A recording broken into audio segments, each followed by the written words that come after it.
জীবনে তো ভিডিও অনেক শেয়ার দিছেন, এই যে দেখেন, এই যে মাদ্রাসা যে মাসুম বাচ্চাগুলা দাঁড়িয়ে আছে, দেখেন এই যে ছাত্রগুলা দাঁড়িয়ে আছে, এই যে ছাত্রীগুলা দাঁড়িয়ে আছে, এই মাদ্রাসার শিক্ষক দেখেন।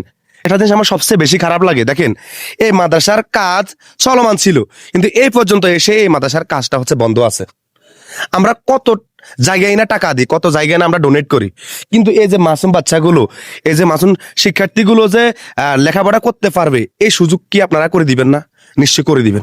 এই টিন সেট ঘরগুলো আছে এবং সাইড ওয়াল ঘরগুলো আছে। আমাদের ছাত্রছাত্রী প্রায় 300-র মতো। এই ছাত্রছাত্রীগুলোকে নিয়ে আমরা হিমশিম খাচ্ছি ক্লাস নিতে। আমাদের নুরানি, নাজরা এবং হেফজ বিভাগ উভয় সেক্টরে আমাদের আলহামদুলিল্লাহ যথেষ্ট ছাত্রছাত্রী। মাদ্রাসার কমিটি মাদ্রাসা জায়গা না হওয়ার কারণে এই দোতলা বিশিষ্ট ভবনের কাজ ধরেছে। আমরা ইনশাআল্লাহ কলামগুলো উঠে ফেলেছি। এই পর্যন্ত আমাদের কলামের স্ট্রাকচার হয়ে গেছে।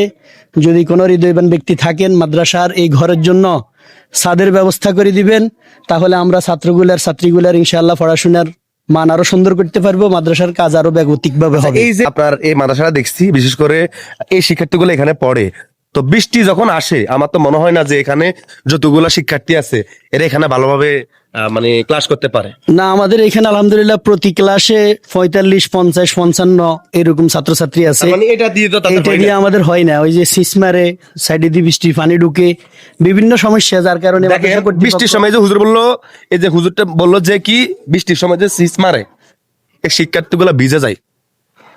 এর থেকে কষ্টের আর কিছু আছে?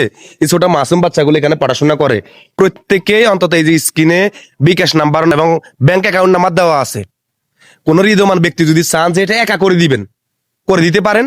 এবং আপনি যদি চান না আমরা বিভিন্ন শেয়ারে করে দিতে পারো, তাও করে দিতে পারেন।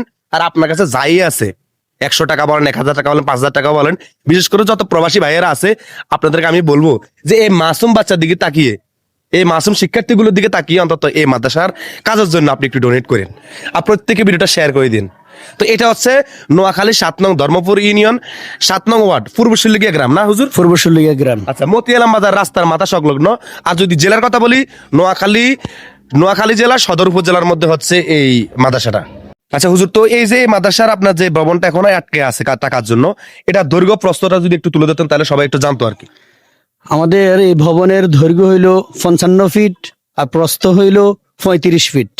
এই 55/35 ফিটে আমাদের এই ভবনটা, এটা দোতলা বিশিষ্ট ভবন। নিচতলায় আমাদের অনেক টাকা খরচ হয়ে গেছে। মাদ্রাসার ফাউন্ড শূন্য হওয়ায় আমরা উপরের দিকে আর কাজ করতে পারতেছি না। বর্তমানে শিক্ষক আছে আমাদের এখানে, স্টাফ 7 জন, খাদেমা সহ 8 জন। এই 8 জন শিক্ষকের বেতন জোগাড় করতে কমিটির হিমশিম খায়। বেতন ছাত্রীদের থেকে যে বেতন আসে ওই বেতনে আমাদের হয় না, যার কারণে কর্তৃপক্ষ কমিটি অনেক মেহনত করা লাগে বেতন জোগাড় করতে। তো সেই হিসাবে আমরা ছাদের কাজটা কমপ্লিট করতে পারি নাই। আপনাদের সমীপে আকুল আবেদন, আপনাদের সহযোগিতা এই ছাদটা যেন হয়, মাদ্রাসা শিক্ষা যেন আরো ব্যাগতিক হয়, আরো উন্নতি হয়। আপনাদের সকলের সহযোগিতা কামনা করি। যাই হোক, আমি এটুকু বিশ্বাস করি, যেহেতু এখানে হচ্ছে কোরআন শিখায়, ওনারা দিন শিখায়, তালা যেখানে কোরআন শিখায়, দিন শিখায়, এই কাজ আমি এটা বিশ্বাস করি এই কাজ এভাবে থাকবে না, এই কাজ এভাবে বন্ধ থাকবে না। আপনাদের উসিলে হলো আল্লাহ তাআলা অন্তত এই কাজটা ঠিক মতো করিয়ে নিবে, মানে করার অন্তত তৌফিক দিবে। তো আমি বিশ্বাস করি যে আপনারা অন্তত এই মাদ্রাসাটা সম্পূর্ণ করার জন্য এগিয়ে আসবেন। আসসালামু আলাইকুম।